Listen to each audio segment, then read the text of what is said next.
इन सब के अलावा जो होम सेक्रेटरी थे, बल्कि इन सब के नाम है, नई दिल्ली में जो मीटिंग हुई उसमें रॉ के जो चीफ थे उस वक्त केसी वर्मा, आईबी इंटेलिजेंस ब्यूरो के जो चीफ थे राजीव माथुर, होम सेक्रेटरी थे मिस्टर जी के पिल्लई, ये इस मीटिंग में शामिल थे। लेकिन इत्तेफाक या हैरत की बात यह थी कि उस वक्त होम मिनिस्टर थे पी चिदम्बरम, कांग्रेस की सरकार थी। बट पी चिदम्बरम साहब को इस मीटिंग में नहीं बुलाया गया, उन्हें मीटिंग के बारे में कोई जानकारी भी नहीं। इस मीटिंग में यह हुआ कि कुछ ऐसी चीजें हैं जिससे डाउट हो रहा है कि माधुरी गुप्ता जासूसी कर रही हैं। अब इस शक होने की वजह यह थी कि कुछ ईमेल जो उन्होंने अलग आईडी से बनाए थे और उस ईमेल के जरिए वो दो लोगों के टच में थी, और ये दो लोग पाकिस्तान के थे। इनमें से एक था मुदस्सिर राजा राणा और दूसरे का नाम था जमशेद उर्फ जिम। जिम माधुरी गुप्ता ने ही नाम रखा हुआ था। अब ये दोनों के साथ कुछ मेल और उस मेल पे बड़ी सारी पर्सनल बातें थी, तो ये इसको लेकर नई दिल्ली में मीटिंग हुई रॉ, आईबी और होम सेक्रेटरी की।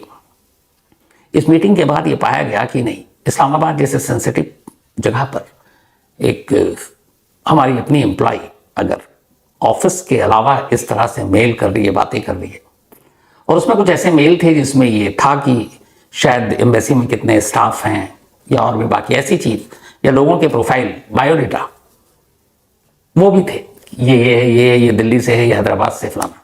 अब दुश्मन देश में बाकी तो इन्फॉर्मेशन छोड़िए, अगर किसी एम्प्लॉय का पूरा बायोडेटा भी दे दें, सीवी दे दें, तो वो भी बड़ा खतरनाक होता है कई बार।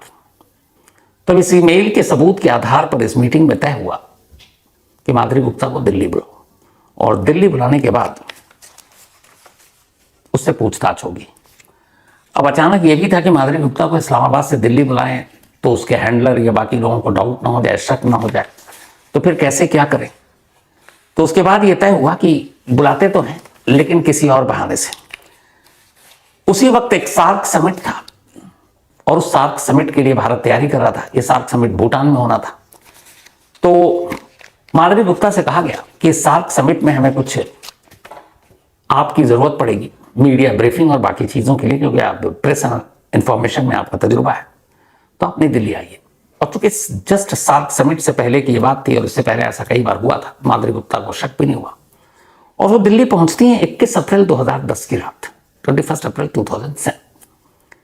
आने के बाद वो रात अपने घर पर रहती हैं, दिल्ली में ही उनका अपना घर था, और उसके बाद नेक्स्ट मॉर्निंग वो फॉरेन मिनिस्ट्री के दफ्तर में, विदेश मंत्रालय के दफ्तर में जाकर रिपोर्ट करती हैं।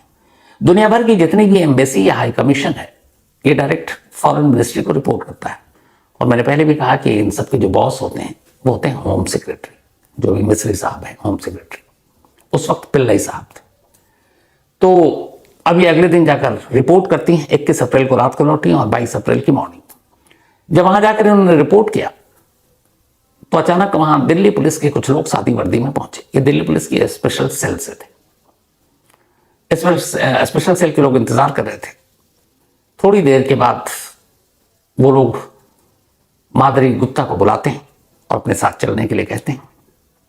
माधुरी गुप्ता चल पड़ती हैं। उन्हें लोधी कॉलोनी स्पेशल सेल के दफ्तर लाया जाता है और फिर बताया जाता है कि हम आपको जासूसी के इल्जाम में गिरफ्तार करते हैं। 22 अप्रैल 2010 को माधुरी गुप्ता की गिरफ्तारी हुई। 23 अप्रैल 2010 को हमारे देश के हर अखबार में यह खबर फ्रंट पेज पर थी, और उसकी वजह थी कि पाकिस्तान में काम करने वाली इंडियन हाई कमीशन की एक लेडी पाकिस्तान के लिए जासूसी कर रही थी, और वो भी कोई छोटे मोटे पद पर नहीं थी, second secretary press and information. तब माधुरी गुप्ता की उम्र थी 55 ईयर्स, रिटायरमेंट में भी 3-4 साल बाकी थे। अब इसके बाद मीडिया में तमाम तरह की खबरें आनी शुरू हो गई कि क्या जासूसी करती थी, कौन से इन्होंने डिफेंस और बाकी चीजों के राज दुश्मन को दिए। अलग अलग सोर्सेज से अलग अलग खबरें चल रही थी, जैसे अभी ज्योति मल्होत्रा की चल रही है। खैर ये सब बीतता रहा। इसके बाद स्पेशल सेल ने एक चार्जशीट दाखिल किया अदालत में। उस चार्जशीट में स्पेशल सेल ने कहा कि माधुरी के पास एक ब्लैकबेरी फोन था उस वक्त, मोबाइल, और उनके लैपटॉप। उस फोन और लैपटॉप से उनके कुछ मेल आईडी मिले। उस मेल आईडी में कुल 73 ईमेल थे, 73, जो उनके ऑफिशियल काम के अलावा था। 73 ईमेल्स थे। इन 73 ईमेल्स में से 54 भेजा गया था, यानी 54 ईमेल माधुरी गुप्ता ने भेजा था, जबकि 19 मेल उन्होंने रिसीव किया था। 73 में 54 खुद माधुरी गुप्ता ने भेजा और 19 रिसीव किया।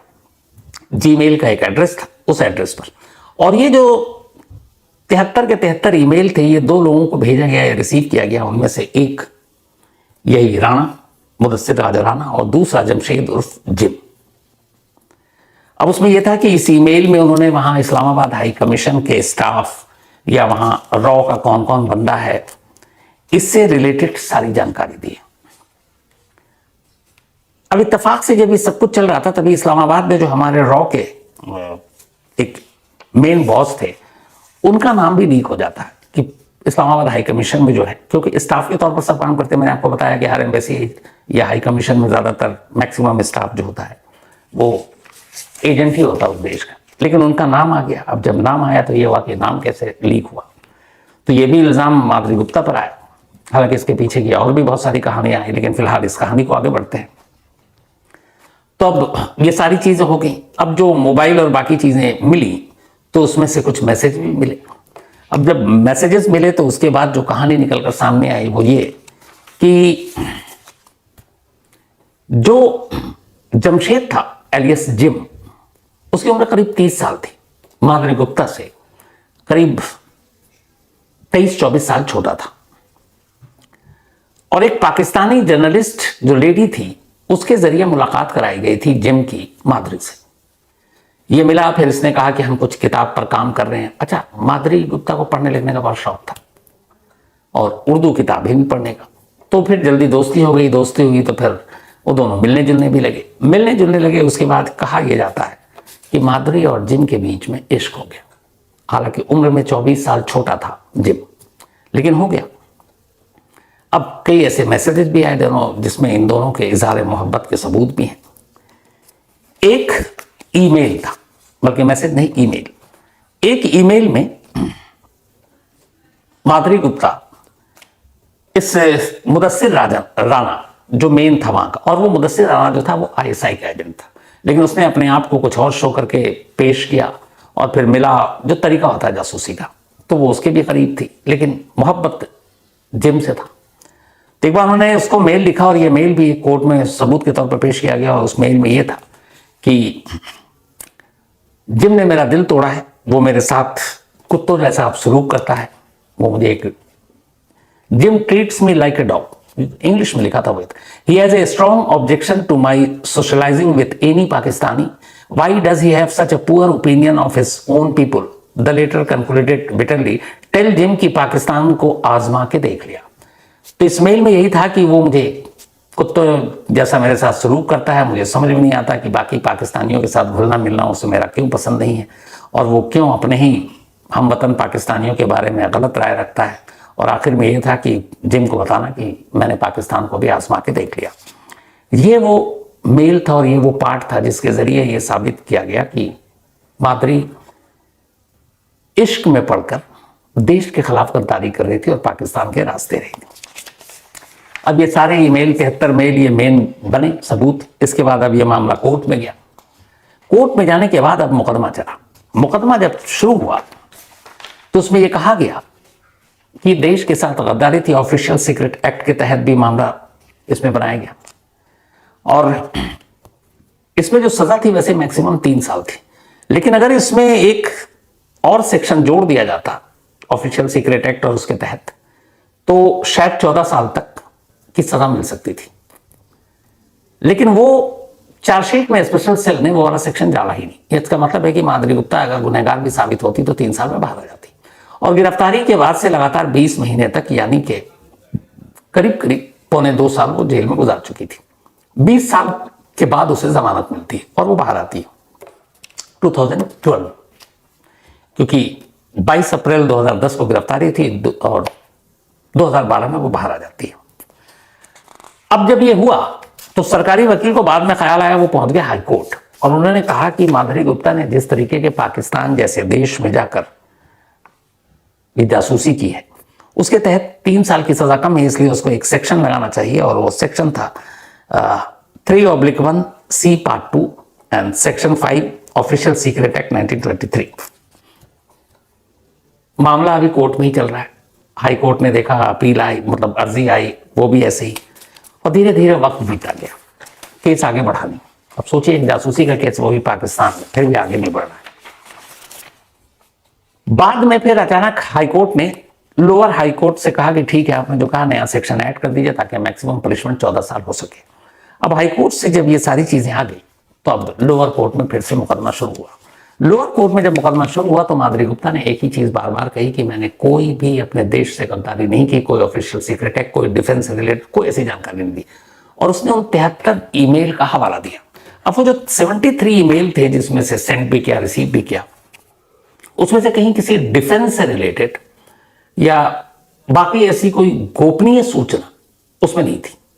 डिफेंस ने इसी को आधार बनाया कि ऐसी एक भी इंफॉर्मेशन जो देश के खिलाफ हो आप इसमें दिखा दीजिए। लेकिन हाँ, उसमें यह था कि माधुरी गुप्ता का रिलेशन एक पाकिस्तान के जासूस के साथ था जिसका नाम था जिम। तो कोर्ट का यह मानना था कि जिस पोजीशन पर माधुरी थी, और वो भी कोई नौसिखिया नहीं थी, 30 साल का तजुर्बा था उनको फॉरेन मिनिस्ट्री में अलग अलग देशों के एम्बेसी या हाई कमीशन में काम करने का। तो उन्हें पता था कि उनकी एक लकीर है, इस लकीर को पार नहीं किया जा सकता क्योंकि दुश्मन देश के जासूस हर वक्त वहां लगे रहते हैं। तो उन्होंने ये गलती की, उन्होंने पर्सनल ईमेल आईडी से अपने रिश्ते तो बनाए और उस रिश्ते के चक्कर में उन्होंने अपनी नौकरी के साथ एक तरह से खिलवाड़ किया। खैर, ये मुकदमा चलता रहा और आखिरकार 2018 में दिल्ली की कोर्ट ने अपना फैसला सुनाया और इस फैसले में कोर्ट ने माना कि माधुरी गुप्ता ने अपने पद का दुरुपयोग किया। उन्हें जो जिम्मेदारी सौंपी गई थी उस जिम्मेदारी से बढ़कर उन्होंने आगे जाकर यह काम किया कि वहां के जो लोग थे जो जासूस के भेष में थे उनके साथ रिश्ता रखा और उनमें से एक का इश्क हुआ, मतलब इश्क भी किया। तो वो जिस जिम्मेदार पद पर थी यहां पे ये गवारा नहीं क्योंकि बहुत सेंसिटिव पोस्ट होता है। लेकिन साथ ही कोर्ट ने कहा कि जो नया सेक्शन लगाया था जिसमें मैक्सिमम 14 साल की सजा है, उसमें माधुरी गुप्ता का केस खड़ा नहीं उतरता, इसलिए कि इस पूरे केस में कहीं भी दिल्ली पुलिस की स्पेशल सेल या बाकी एजेंसियों ने ऐसा एक भी एविडेंस नहीं दिया जो ये साबित कर सके कि उन्होंने किसी डिफेंस से रिलेटेड कोई भी जानकारी इंडिया के बारे में पाकिस्तान के अपने प्रेमी या दूसरे हैंडलर को किसी को दिया। हां, इश्क का मामला साबित होता है, तो इसलिए डिफेंस या ऐसी कोई संवेदनशील सूचना उन्होंने पास नहीं की, इसलिए 14 साल तो नहीं पर 3 साल की उन्हें सजा मिलती है। लोअर कोर्ट ने 3 साल की सजा सुनाई। इस 3 साल में से 20 महीने वो ऑलरेडी काट चुकी थी। अब बाकी के करीब 1.25 साल बचे थे, लेकिन 3 साल की सजा थी, तो ऐसे में यह भी होता है कि आप सीधे हाई कोर्ट में चैलेंज करें इस फैसले के खिलाफ, तो ये सजा मुलतवी हो जाती है, फिर आपको बेल मिल जाता है। तो उसी दिन जिस दिन ये पनिशमेंट सुनाई गई, उन्होंने दिल्ली हाई कोर्ट में अर्जी डाल दी। दिल्ली हाई कोर्ट ने अर्जी डाली तो ये 3 साल की सजा पे रोक लग गई और हाई कोर्ट ने कहा हम मामले की सुनवाई करेंगे। 2018 की बात है ये। 18 के बाद 19-20 गुजर गया, 21 आ गया। अब देश में कोरोना था, कोरोना ने दस्तक दी, सारी चीजों की तरह कोर्ट के काम पे भी असर पड़ा और ये केस आगे नहीं बढ़ा। फिर अचानक अक्टूबर 2021 में कुछ अखबारों में फ्रंट पेज पर एक खबर आती है। यह खबर माधुरी गुप्ता की मौत की थी। असल में माधुरी गुप्ता जब यहां पहुंची, भाई तो अमेरिका में था, अकेली कोई और परिवार में था नहीं, तो वो राजस्थान की एक जगह पर अकेली रहा करती थी और गुमनामी की जिंदगी जी रही थी। और फिर उसी गुमनामी की जिंदगी में जो उनके एक वकील थे, ये अक्टूबर 2021 की बात है, भिवाड़ी में वो रहा करते थे और भिवाड़ी में ही उनकी मौत हुई। और इस मौत की खबर अगले दिन आई उस वकील के जरिए जो वकील माधुरी गुप्ता का केस लड़ रहे थे। तो 2021 में माधुरी गुप्ता की मौत हो गई। हाई कोर्ट का फैसला कभी आया नहीं, लोअर कोर्ट ने उन्हें अक्यूज माना, 3 साल की सजा दी थी। मौत की खबर हाई कोर्ट तक पहुंची, हाई कोर्ट ने अब केस को फिर क्लोज कर दिया क्योंकि अक्यूज ही नहीं है तो आगे केस क्या चलेगा। केस क्लोज हो गया, लेकिन कई सवाल अपने पीछे छोड़ गया। पहला ये कि अगर ये इतना सीरियस मैटर था तो सिर्फ 3 साल की सजा क्यों, 14 साल क्यों नहीं? जब 14 साल के लिए दोबारा कहा गया ये सेक्शन जोड़ो और खुद कोर्ट ने रिजेक्ट कर दिया कि एक भी एविडेंस नहीं मिला सिवाय इश्क के। दूसरा कहते हैं इसमें दो बाकी कहानियां आई मुझे।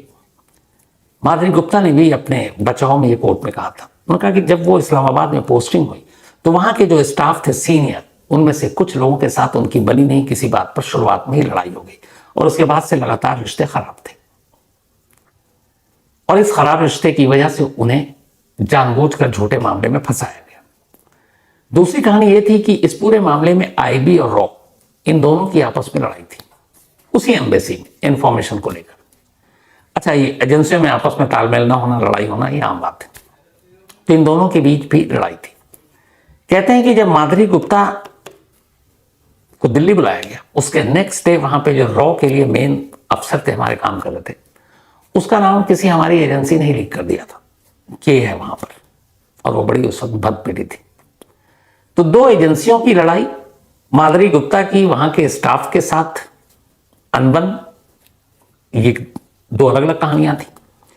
लेकिन जो सबसे सॉलिड कहानी थी वो यही थी कि सचमुच माधुरी गुप्ता को उस जिम से प्यार हो गया था। उम्र में 25-24 साल छोटा, लेकिन प्यार हो गया। और यह भी था कि वो उससे शादी करना चाहती थी, और यह भी था कि शादी के बाद वो इस्तांबुल में जाकर दोनों बसना चाहते थे। लेकिन एक पाक का जासूस पाकिस्तानी और एक हाई कमीशन की एम्प्लॉय, ये काम हो नहीं सकता था। तो माधुरी गुप्ता की मौत के बाद, और चूंकि ये सिर्फ लोअर कोर्ट तक गया, अभी हाई कोर्ट और सुप्रीम कोर्ट की बारी थी, वहां तक ये मामला पहुंचा नहीं, इसलिए असल में माधुरी गुप्ता की सच्चाई क्या है? क्या वो सच में जासूस थी? क्या सच में उसने खुफिया जानकारी पाकिस्तान के साथ साझा की? या सिर्फ ये एक सीधा और सिंपल इश्क का मामला था? क्या इसमें एजेंसियों की लड़ाई थी? क्या स्टाफ के साथ आपसी भेदभाव? बहुत सारे सवाल थे और ये सारे सवाल लगातार मीडिया में उठते रहे, उठाए जाते रहे, लेकिन इनमें से किसी भी सवाल का जवाब कभी सामने नहीं आ पाया। उसकी वजह यह है कि जो इसमें मेन कैरेक्टर माधुरी गुप्ता, उन्हीं की मौत हो चुकी। तो कहानी में फिलहाल इतना ही।